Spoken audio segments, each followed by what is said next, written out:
Okay, what's up, everybody? Good morning. Welcome to a Monday edition of Morning Scone presented by Brock, the Baton Rouge Orthopedic Clinic, Parish Construction and Roofing. If you need an orthopedist, you go to Brock. You need a roof, you call Parish. Unique Physique, uniquephysique.com, Restored Motions, restoredmotions.com, and On Fire Athletes platform powered by GameCoin. Good morning, everybody. Hope your Monday's off to a great start. Hope you had an awesome weekend. Pearl Jam was great. Had Clay Young's event last night. Smoke 'em if you got them.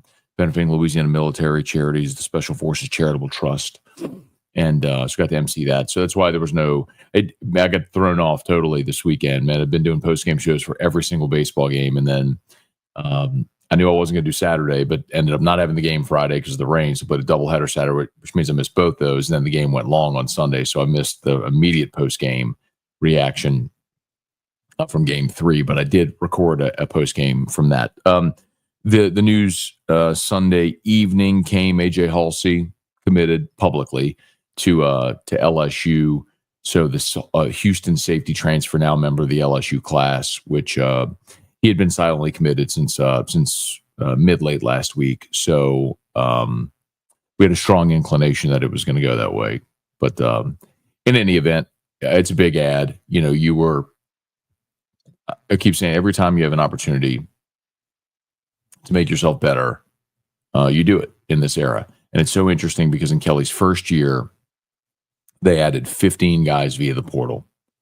And remember, it was out of necessity. Like when Ed got let go, and then they played that bowl game with 38 scholarship players, sort of infamously. And so they needed numbers. Well, they added 15 via the portal. And then they went and added 13 the next year.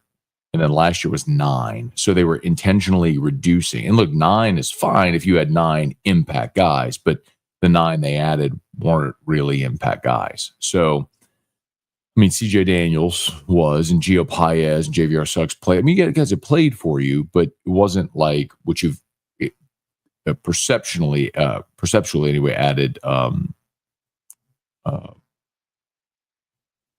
here with Patrick Payton and Nick Anderson and Marcus Cooley and Mansour Delane and Braylon Moore and Josh Thomas, guys you're expecting to be starters and studs for you right away. So I like that they added AJ Haulcy. You were bad at safety last year. There's no other way to say it. I mean, that was your worst on a defense that was not all time bad, but still pretty bad. Your worst position on that defense was safety.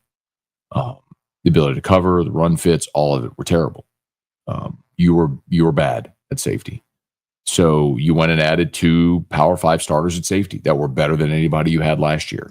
And Major Burns is gone. Sage Ryan transferred out. Jordan Gilbert's coming off shoulder surgery. And I'm hopeful for Jordan that coming off of shoulder surgery, he's healthy, can play better. And you're hopeful that Spears takes a step forward and Toviano takes a step forward and Joel Rogers. And that'd be great if that happens for those guys. But you can't, in this era, if you're trying to win a championship now, you don't just rely on hope or might or could when you have the option to get is. And that's what they did. So they went and added AJ Haulcy, and I'm glad they did. I mean, this guy started 30 games at University of Houston and was a better, can play free and strong. It was better than anyone you had last year. So whether he rolls into free, strong, maybe like a nickel safety type role, great. And anyway, okay. And then Tiger Baseball, of course, lost the rubber match. The way that I phrased it is you stole one against Tennessee last Friday. You gave it right back on Sunday. So unfortunate, man. You had that thing done. You're up 2 runs in the 8th with Zach Cowan on the mound, and he gives up a 4 spot. Wasn't his weekend. Took a lot. Both of your losses, Cowan took the loss in both of them. So he's been awesome for you all year. It just happens that way sometimes. It ain't your day, and it wasn't for Zach Cowan this weekend. Unfortunate the bats continue to struggle. Just 7 runs scored over 3 games. That's a real concern. I don't like all the tinkering with the lineup. Mentioned it on Locked On. I don't like that Josh Pearson wasn't right. I mean, you could play the sequence out, and I know y'all have heard me talk plenty about Jake Brown, but it continues to be true. In the 8th, this is how the 8th went. So you're up 4-2. So you have 2 runs, 4-2.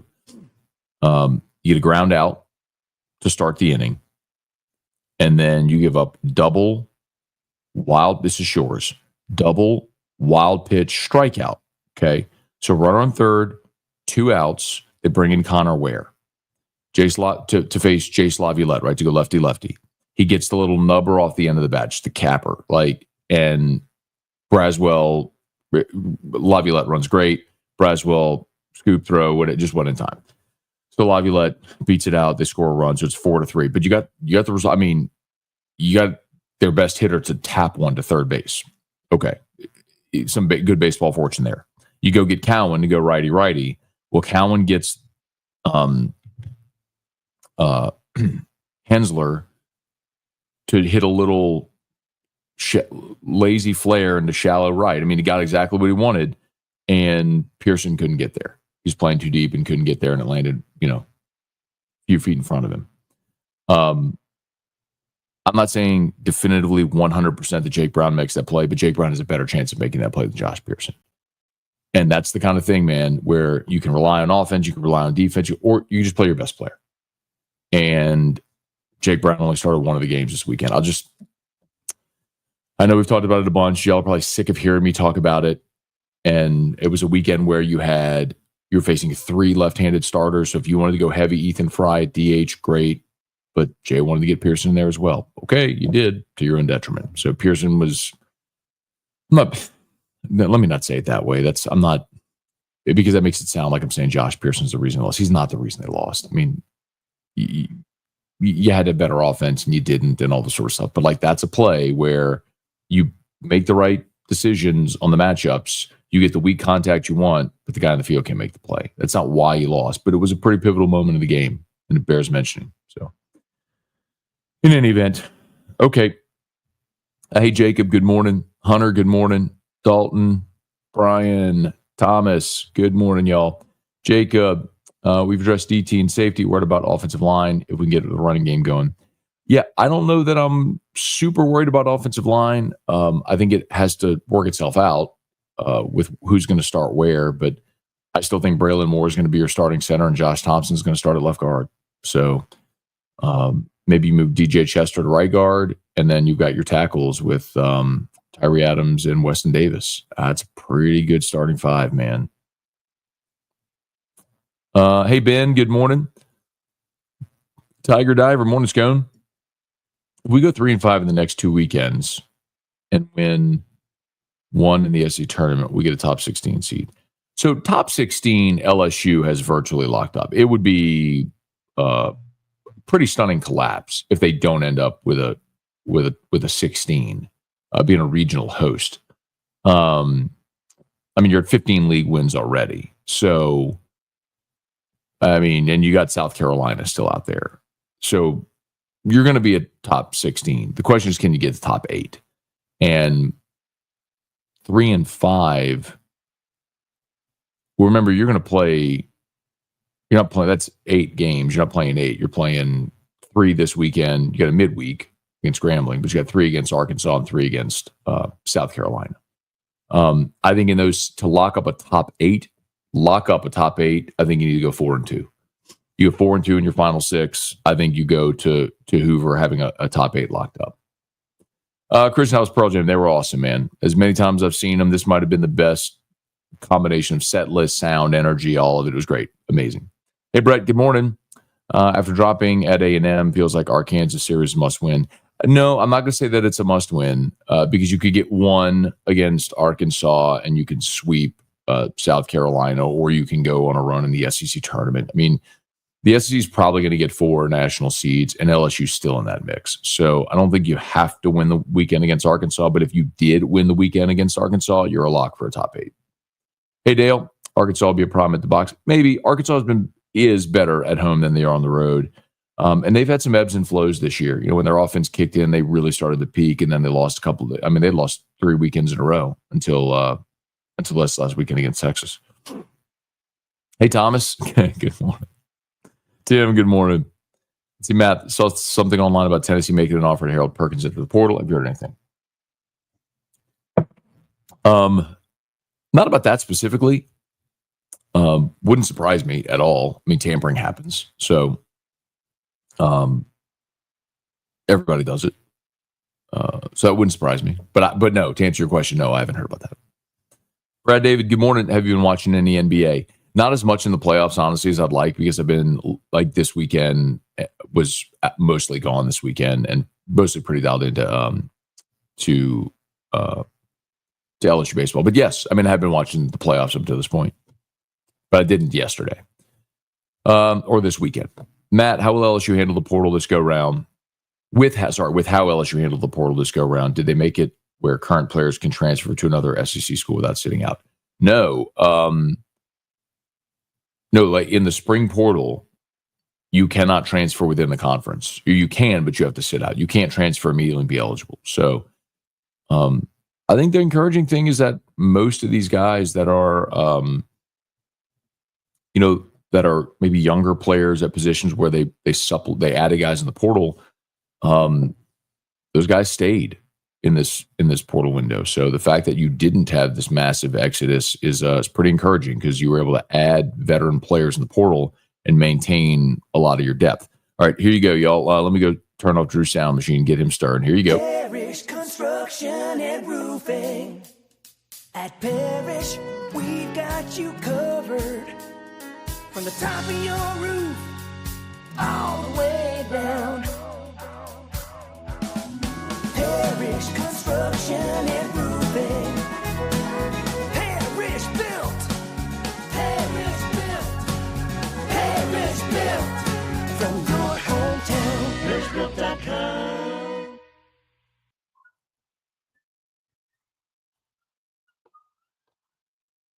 All right. Parish Construction and Roofing. You need an orthopedist, go to Brock. You need a roof, call Parish. ParishBuilt.com. ParishBuilt.com. Where are we? Let's see. Christian, good morning. Postseason needs to run through the box. Aside from the Oklahoma series, this team has really struggled to get over the hump of the road. Hard to win on the road, man. David, bowling in the first stop of the PBA 50 Tour this morning in Fort Myers. All right, David, good luck, man. Hope you do great. Let us know how you do. Gunnar, love the Haulcy pickup. Any chance we see Toviano type hit the portal now? Portal's closed. Remember, the portal window is closed. It closed last Friday, so guys can't enter the portal anymore. Like you're in. If you're a grad transfer, a grad student, you could leave at any time and be eligible, but not within the conference. So, if you had some veteran guys that have graduated, they could transfer before the start of next season and be eligible somewhere else. Like if you remember, this happened in 18. So LSU added Burrow. Remember, after spring, LSU adds Burrow. They go through the summer, they start fall camp. In fall camp, they announce Burrow the starter. Well, Lowell Narcisse and Justin McMillan both left. Well, McMillan went to Tulane and played that fall because he was a graduate. So that's the only option. But no, the portal window is closed. So it's done. The guys that are here are here. Hey, Brian Wynn, happy Cinco de Mayo. Brad David, do you think Blake Baker will get a head coaching job after this year? If the defense improves, yes. He was in the mix for the Tulane job this past cycle. So, yes. Lowell, good morning. Tyga Poppy, good morning. Brent, good morning. Benet, what's going on? Thank you. Being out yesterday, I did not, but thank you for the follow-up. I have my note right here on my notebook, and I will. I promise. I promise I will. Hey, Rex, good morning. Kelly Gross, good morning. Thomas. Yeah. Hey, Leon, good morning. Man, quiet crowd this morning. Jeffrey, morning, Scone. Are you concerned we're too many runners in scoring position on? I guess you mean leaving too many runners in scoring position. I mean, I would say, Jeffrey, the bigger concern is you're not getting runners in scoring position.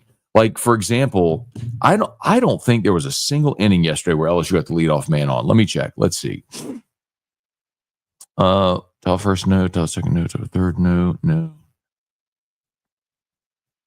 Yeah, LSU did not have the leadoff man on at all. So it's hard to put together an a productive offensive day when you never get your leadoff runner on. Like, when so people say, the old stat where if the leadoff man walks, scores 50% of the time, because it puts so much pressure on a defense. Because now offensively, you can do so many things to get that guy around. That's my bigger concern. I mean, runners in scoring position. How many times else you even have runners in scoring position yesterday? Not in the first, not in the second.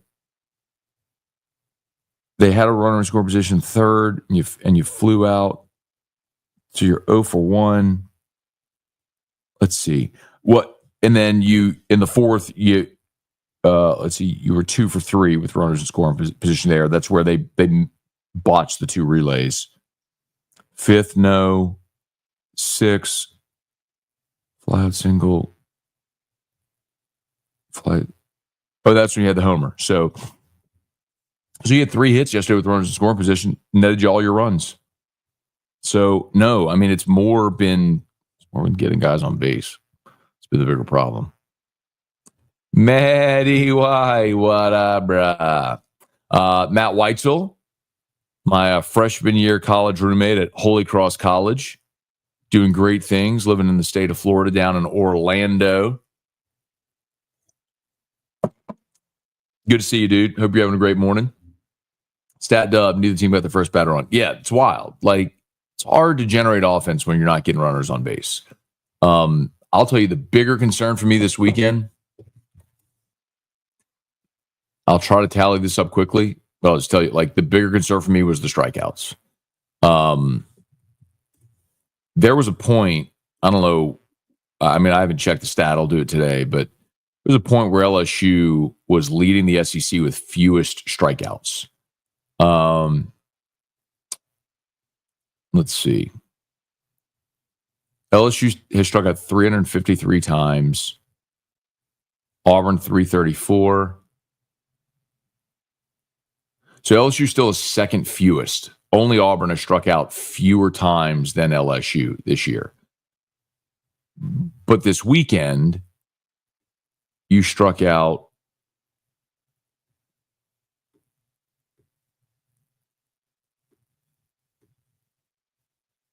Hang on.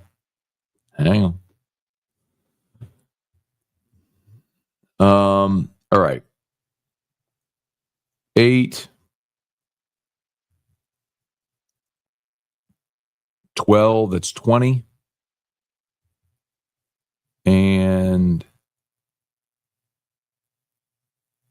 8. So 20, you struck out 28 times in this series, man.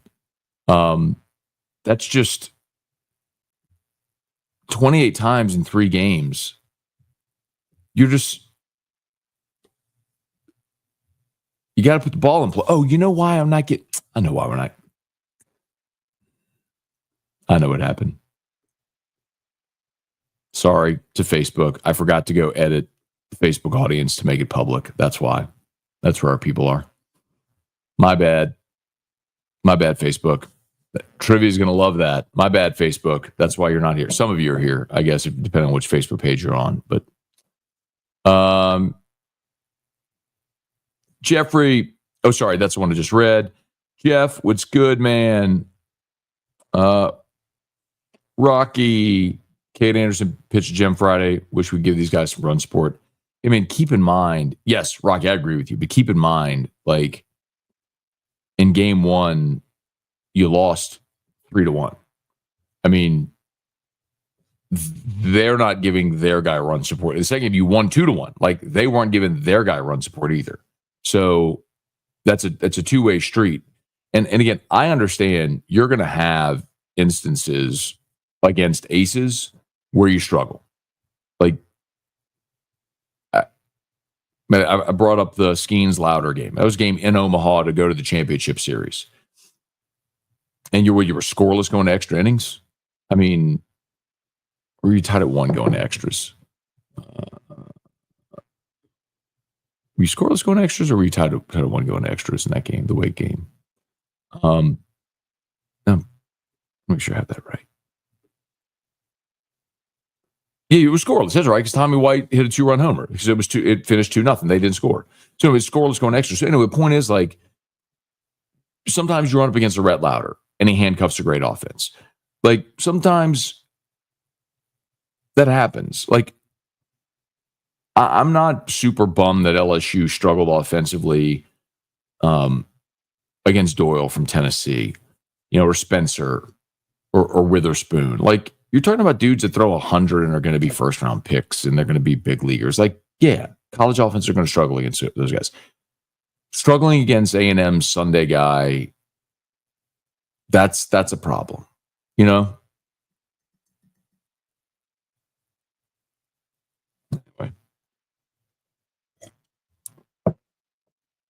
Oh, crap. Stephanie Waller, good morning. Good morning. Good morning. Seth, good morning. Jamie, good morning. Gregory, good morning. How was Pearl Jam? Pearl Jam was awesome.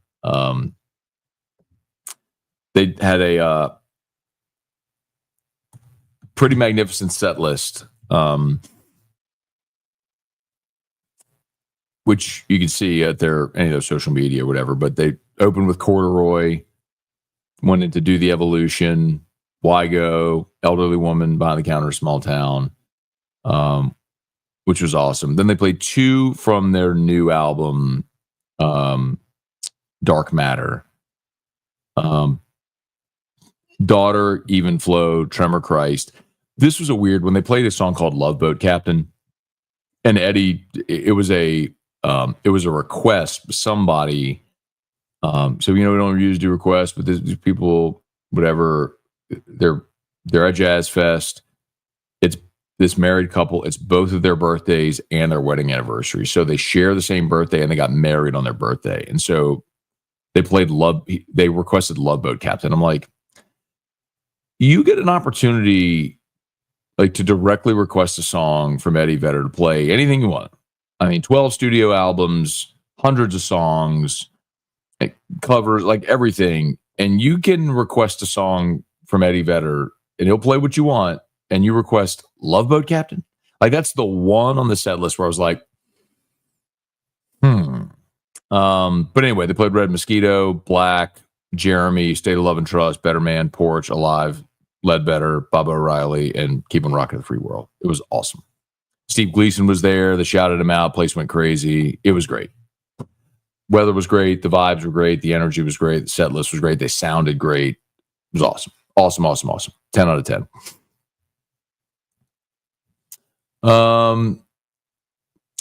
Tiger Mark, good morning. What are you going? What are your thoughts on the bullpen moving forward? Go Tigers. Encouraged by Maverick Rizzi in game 1. And I thought Jay pushed the right buttons in game 3. They went lefty on live. You led each time. It worked each time. Now he singled the last time. It was a little nubber off the end of the bat. I mean, that's just bad baseball fortune for a good baseball fortune for him. Bad baseball fortune, but you got what you wanted. Just going to shorten the bullpen and bear down and see if you can get guys out. Okay, y'all. I think we're done. Let's get out of here. Please smash the like button if you would. Subscribe to the channel. Facebook, like the page, share the post. Chris Cornell already better. What's just like saying, do you like blondes or brunettes, man? They're both awesome. But Pearl Jam's my favorite band of all time. Cornell, an unmistakable talent. I'll tell you what I am happy is that Eddie Vedder's still here, because if you think about it, Kurt Cobain, Lane Staley, Chris Cornell, Scott Weiland, I mean, so many of the great front men of that era have died. And so the fact that Eddie Vedder's still alive, he's still alive here. Billy Corgan from Smashing Pumpkins. In fact, some of those guys are still around is awesome. Still good to see him perform. So, all right, I got to get out of here. Y'all have an awesome day. Locked on LSU is live, AFR3. See you. Peace.